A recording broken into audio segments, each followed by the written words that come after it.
कल तक राजीव का फैक्ट्री लॉस में जा रहा था, पर फिर राजीव ने डिसाइड किया कि अब मैं मैनेजमेंट सीखूंगा। उसने एक सिंपल स्टेप लिया, सबको बुलाया मीटिंग में और वहीं से राजीव का बिजनेस स्लोली टर्न होना शुरू हुआ। तो आज हम उसी राजीव के बिजनेस के थ्रू सीखेंगे nature and significance of management. याद रखना, ये चैप्टर रटने के लिए नहीं बल्कि समझने के लिए है। Management is a goal oriented process. Rajiv ने अपने सभी वर्कर्स से एक सिंपल सा सवाल पूछा, तुम लोग काम किस लिए कर रहे हो? किसी ने बोला सैलरी के लिए, किसी ने बोला बस ऐसी रूटीन है, तो किसी ने बोला बस ओनर ने बोला इसीलिए। Amazing! तो राजीव समझा कि किसी को क्लियर गोल्स ही नहीं पता है। उसने नोटिस बोर्ड पर लिखा, इस साल प्रॉफिट 20% इंक्रीज करना है, अचीव करना है और डिलीवरी टाइम 30% से कम करना है। अब सबका काम एक डायरेक्शन में चलने लगा। कंक्लूजन, मैनेजमेंट हमेशा एक काम के लिए होता है, रैंडम कामों के लिए नहीं।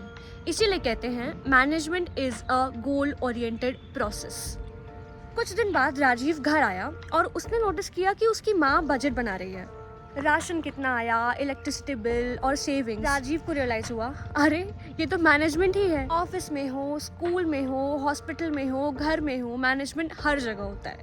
कंक्लूजन, मैनेजमेंट सिर्फ बिजनेस तक लिमिटेड नहीं है, इसलिए कहते हैं management is all pervasive. Management is a continuous process. Rajiv ने एक परफेक्ट प्लान बनाया, एकदम धांसू सा, लेकिन क्या काम खत्म? नहीं। रॉ मटेरियल्स का चेक, वर्कर्स का सुपरविजन, मशीन्स का मेंटेनेंस, आउटपुट का रिव्यू। अगर एक दिन भी राजीव एब्सेंट, सिस्टम हिल जाता है। कंक्लूजन, मैनेजमेंट एक दिन का काम नहीं है, कंटिन्यूअस चलने वाला प्रोसेस है और इसीलिए कहते हैं management is a continuous process. Management is a group activity.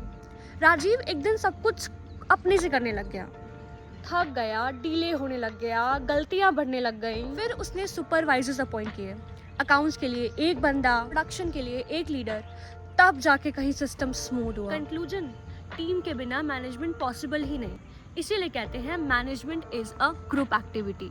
Management is intangible, दिखता नहीं फील होता है। कोई कस्टमर फैक्ट्री विजिट करता, बोलता यहाँ काम का एटमॉस्फेयर बहुत अच्छा है, लेकिन क्या मैनेजमेंट दिख रहा है?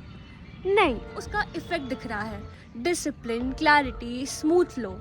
इसीलिए कहते हैं मैनेजमेंट को देख नहीं सकते, सिर्फ महसूस कर सकते हैं। That is management is intangible. Now part 2, that is significance of management. Management helps in achieving group goals. पहले सब के सब अपना अपना काम कर रहे थे और मैनेजमेंट के बाद सब एक ही गोल के लिए काम करने लग गए। Result, individual efforts, combined success. इसीलिए कहते हैं that management helps in achieving group goals.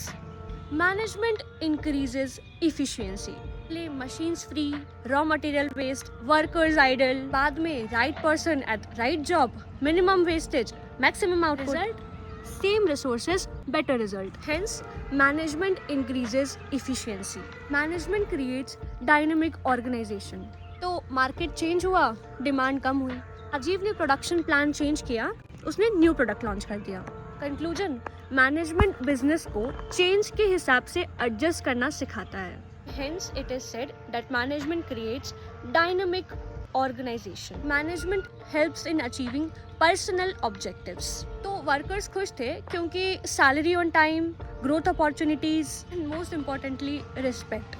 Conclusion, management सिर्फ owners के नहीं बल्कि employees के goals भी achieve करने में help करता है. Management helps in development of society. So, Rajiv का business grow हुआ. Result, more jobs, better income, tax to government. Conclusion, good management equals to business growth plus society growth. तो राजीव की स्टोरी से हमने क्या सीखा? मैनेजमेंट नेचर समझने से क्लैरिटी आती है, सिग्निफिकेंस समझने से वैल्यू पता चलती है। ये चैप्टर सिर्फ एग्जाम के लिए नहीं है और लास्ट ये लाइफ स्किल है।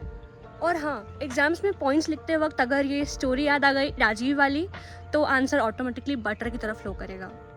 अगर आपको आज का एक्सप्लेनेशन रिलेटेबल लगा तो वीडियो को लाइक करिए और चैनल को सब्सक्राइब करिए। नेक्स्ट वीडियो में हम स्टार्ट करेंगे levels of management again with a real life story. Till then रट्टा छोड़ो और समझना शुरू करो।